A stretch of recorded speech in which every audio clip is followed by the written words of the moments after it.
So today I have a bit of a treat here. This is the Ferrari SF90 Stradale Assetto Fiorano package. That's a lot of words, I know. I'm joined here by my friend Patrick Byrne. Yes. And he's my chaperone, and he's making sure I don't get into trouble. He's a professional race car driver, so I can trust everything he says. And because I am not an expert on this car quite yet, you might help me fact check some of this stuff. Sure. But we have 1,000 horsepower here, right? Which is an insane amount. This is a mid-engine Ferrari, and this is actually something that I had a question about earlier. But you know, we have the F8, right? So I always thought there was sort of one mid-engine Ferrari, but as you were explaining to me, this is actually technically a replacement for the LaFerrari. Yeah, it's a new car. It's not a replacement for the F8. The F8 replaced the 488. This is just a new segment of cars. Right, and this would be like 500,000 and up to like 700 depending on the package. 750. I think this one is spec'd. No, 700. 700, and that Assetto Fiorano package is the sort of track package.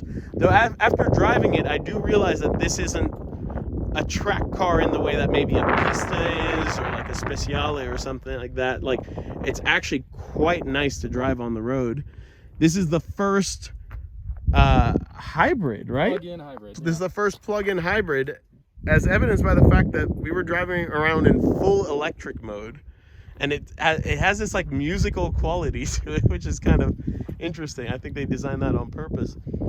It's absolutely a striking car. I was kind of torn on the design, but seeing it in person, and I hope that this is coming through on camera, it looks like something from the future. It does look like future Ferrari, and it looks the same on the interior. And we'll do a little interior overview as well. But this car right here, again, has 1,000 horsepower going to four wheels, and the way I understand it, the front is fully electric, right? Correct, yeah, And there's a motor on each front wheel. and that helps with torque vectoring. And this car does feel very, very planted and confidence inspiring. And I think you're getting a little bit of help on the rear axle from that's also got electric power. But actually, the main reason for that is so that the car can reverse, because the new engine and gearbox, the 4-liter V8, and the transmission does not have a reverse gear. That's right, yeah, the electric motors power the car backwards. Which is kind of an interesting quirk about these. I think that's going to be the way forward. It's one less gear for the transmission if you just have the electric engine covering for you. Yeah, and but one more gear and better gear ratios. Yeah, I mean, the one thing that driving this car, the one thing I noticed is there is no gap in torque anywhere. I mean, this thing just pulls and pulls and pulls, and even at speed, if you're pulling like at 80 miles an hour, it's still pulling as if you're going from a dig. So really, just I would call this borderline unreasonable levels of power. Would you agree? Off the chart. It is. I don't think I've ever accelerated this fast. You know, and I have to do this off memory. I think the fastest car I've ever been in would have been a 720S, a McLaren 720S, and this feels like an order of magnitude faster than that. But in a way that's actually planted. The thing about that 720S is it gets a little bit hairy. Even in a straight line, it feels like it's overwhelming. This, with the front wheels like kind of keeping you in check, this feels so planted on the road.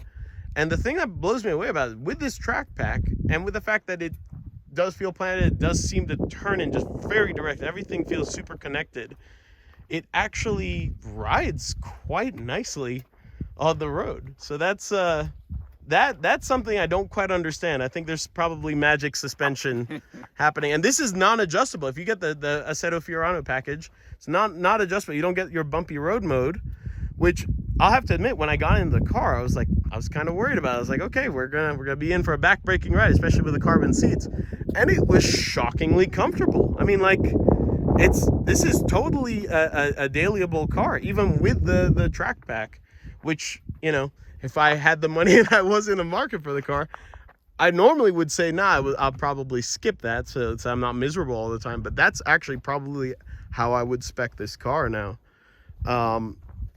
We should probably, I mean, look at this.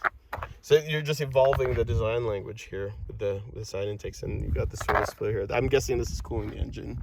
You see, you have air intake for the internal combustion, and then you have the radiator for the turbos. Oh wow! Okay, yeah, yes, it's separate, and it's the same on each side.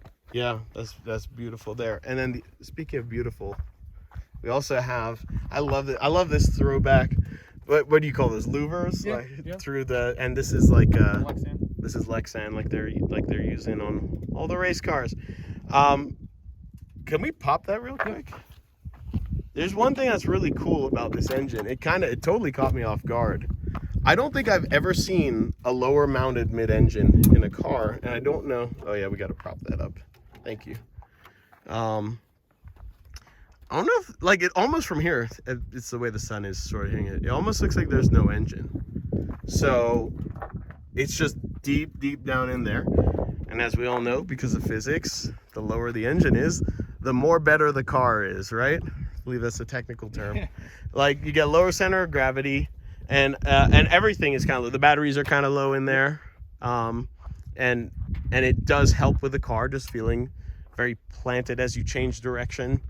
And, you know, with this being a mid-engine car, you want this thing to change direction in sort of a nice, predictable manner. Up front, we probably should show up front as well. Sorry to keep putting you to work, but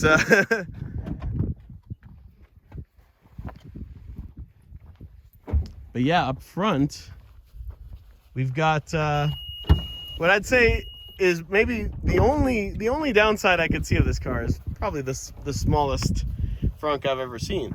But what is really cool is this race, or this, I'm gonna see if I can remember what this is called, a rotational axis control electric. And that's I suppose the torque vectoring for the front wheels. So the engine's typically under glass. They put the front electric motor and torque distribution under glass. Which is kind of cool. They didn't have to do this. It's a very Ferrari thing to display these things. And in a world of engines ever disappearing on the McLarens and Porsches out there, it's nice to have a company that's still showing you the inner workings. And they do a good job of making everything very presentable and beautiful. So I think you can see that there's a lot of attention and detail put into the things that they're sort of most passionate about. And with Ferrari, that's always been this engine.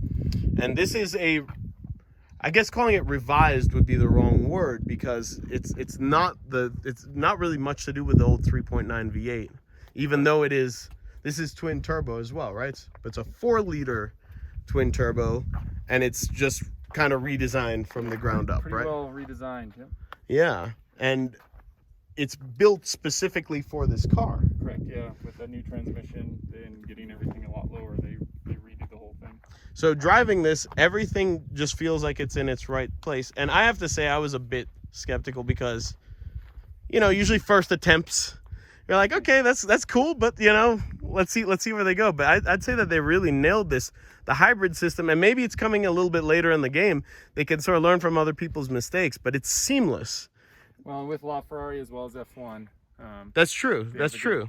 They have a lot of stuff to draw from, but those are two things which I would say wouldn't necessarily contribute to it being a well-behaved car around town and seamless around town. And that's what I was impressed with, is just what a nice car this is to drive.